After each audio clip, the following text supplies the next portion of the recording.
السلام عليكم ورحمة الله وبركاته. اليوم معكم رسالان 61. راح نشرح لكم هذا البرنامج. اسم البرنامج فري فيديو. نروح للأب ستور، نبحث. هذا اسم البرنامج فري فيديو. هذا هو شكل البرنامج. ندخل على البرنامج. طبعا أنا حاط رمز مرور.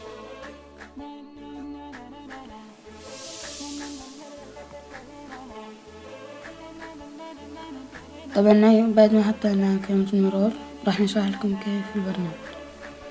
طبعا هذه واجهة برنامج. أبحث من هنا، أجي هذا اللي أنا محملهم، أجي من هنا ومن هنا أبحث اللي أنا أبيه. أكتب مثلا أي شيء، أناشيد أو أي شيء أنت تبيه، فيديو، صوت، أي شيء. مثلا أدخل على هذه، أسوي كذا. هذا هو النشيد. إذا بغينا نحمله نجي فوق هنا، بعدين نضغط تخزين الفيديو في الذاكرة، يجينا هنا.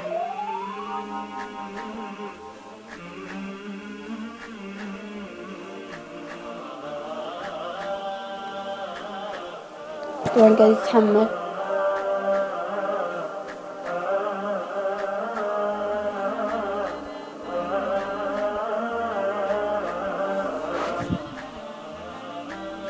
أشرح لكم شيء ثاني على بال ما يتحمل. مثلا أبي كلمة مرور أو كلمة سر، أجي هنا في الإعدادات، بعدين أحط قفل رمز الدخول.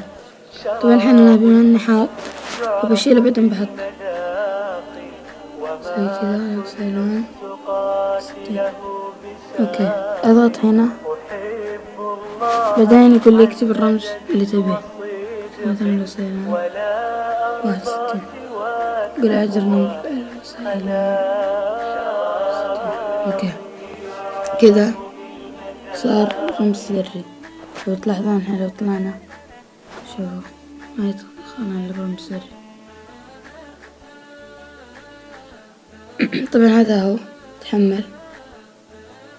طبعا إذا طلعت يشتغل معي.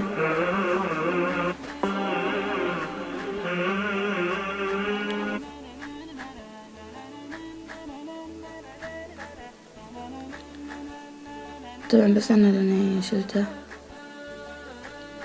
ومثلا أبغى أحفظه في ألبوم الكاميرا، أضغط عليه، بعدين أضغط عليه، بعدين أضغط حفظ في ألبوم الكاميرا ويحفظ عندي في ألبوم الكاميرا. ولا مثلا